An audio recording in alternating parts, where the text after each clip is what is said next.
नमस्कार विद्यार्थी मित्रांनो, इन्स्पायर CSCच्या यूट्यूब चॅनलवर आपले स्वागत आहे।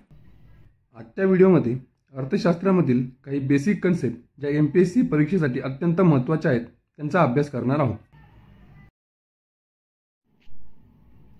संपूर्ण अर्थशास्त्र ज्या मूलभूत संकल्पनांच्या अवतीभोवती फिरत असते ते म्हणजे GDP, GNP, NDP आणि NNP म्हणजेच स्थूल देशांतर्गत उत्पन्न, स्थूल राष्ट्रीय उत्पन्न, निव्वळ देशांतर्गत उत्पन्न आणि निव्वळ राष्ट्रीय उत्पन्न। पहिली महत्त्वाची संकल्पना म्हणजे GDP, ग्रॉस डोमेस्टिक प्रोडक्ट, मराठीत स्थूल देशांतर्गत उत्पन्न। जसे की डेफिनेशनमध्ये म्हटले आहे, देशांतर्गत उत्पन्न म्हणजेच देशाच्या सीमेच्या आत जे काही उत्पन्न होते, उत्पन्न मग ते वस्तू आणि सेवा या दोघांचे मिळून, मग देशाच्या सीमेच्या आत अंतिम वस्तू आणि सेवांचे उत्पादन हे GDP मध्ये मोजले जाते। या डेफिनेशनमध्ये एकूण एक शब्द हा महत्त्वाचा आहे।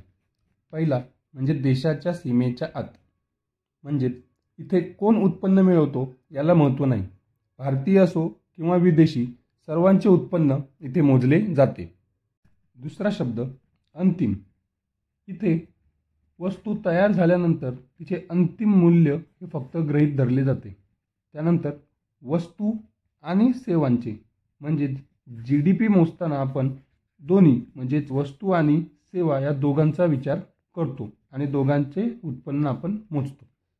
GDP मुळे आपल्याला देशाच्या अर्थव्यवस्थेचे अंतर्गत शक्ती आणि संख्यात्मक आकलन करता येते, म्हणजे GNP, ग्रॉस नॅशनल प्रोडक्ट म्हणजेच स्थूल राष्ट्रीय उत्पादन।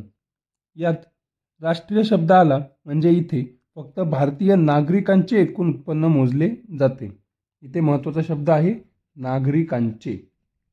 यामुळे देशाच्या अर्थव्यवस्थेतील बहिर्गत शक्ती आणि गुणात्मक आकलनाचा अभ्यास करता येतो। आता आपण वस्तूंचे प्रोडक्शन केले, परंतु या वस्तूंचे प्रोडक्शन करताना मेंटेनन्स कॉस्ट येतो।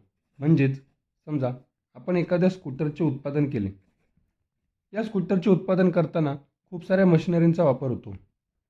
या मशिनरींना वारंवार रिपेअर किंवा मेंटेन करण्याची गरज पडते।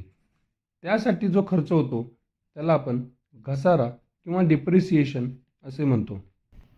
निव्वळ देशांतर्गत उत्पन्न आणि निव्वळ राष्ट्रीय उत्पन्न म्हणजेच नेट डोमेस्टिक प्रोडक्ट आणि नेट नॅशनल प्रोडक्ट हे मोजताना आपण घसारा विचारात घेतो। म्हणजेच GDP मधून जेव्हा घसारा आपण वजा करतो तेव्हा आपल्याला निव्वळ देशांतर्गत उत्पादन मिळते। तसेच जर GNP मधून आपण घसारा वजा केला तर आपल्याला निव्वळ राष्ट्रीय उत्पादन मिळते। पुढील महत्त्वाची संकल्पना म्हणजे दरडोई उत्पन्न, पर कॅपिटा इन्कम। जेव्हा आपण एकूण उत्पन्नाला एकूण लोकसंख्येने भागतो तेव्हा आपल्याला दरडोई उत्पन्न मिळते। या चार्टद्वारे आपण या संकल्पनांचा तुलनात्मक अभ्यास करू। स्थूल देशांतर्गत उत्पादन म्हणजे GDP, स्थूल राष्ट्रीय उत्पादन म्हणजे GNP। GDP मध्ये देशाच्या सीमेच्या आत अंतिम वस्तू आणि सेवांचे जे काही उत्पादन होते ते मोजले जाते। तसेच GNP मध्ये फक्त आणि फक्त भारतीय नागरिकांचे एकूण उत्पन्न मोजले जाते।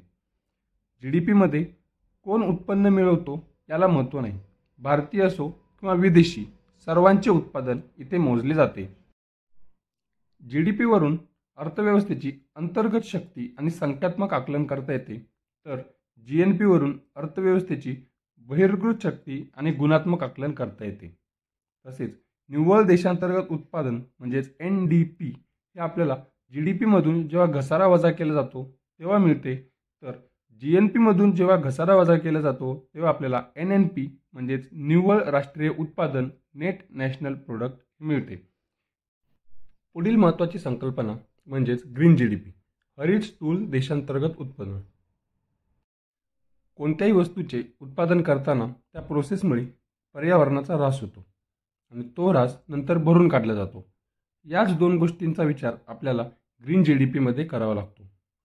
Green GDP is equal to GDP वजा ऱ्हास प्लस भरपाई। समजा एखाद्या देशाचा GDP हा 100 असेल, परंतु तो मिळवण्यासाठी तिथे 15 रुपयांचा पर्यावरणाचा ऱ्हास झाला आहे आणि तोच भरून काढण्यासाठी 5 रुपये खर्च झाला आहे. तर तो आपण GDP मधून वजा करणार. म्हणजेच 100 मायनस 20 म्हणजे त्या देशाचा ग्रीन GDP हा 80 झाला. व्हिडिओ आवडला असेल तर चॅनलला लाईक आणि सबस्क्राईब करायला विसरू नका.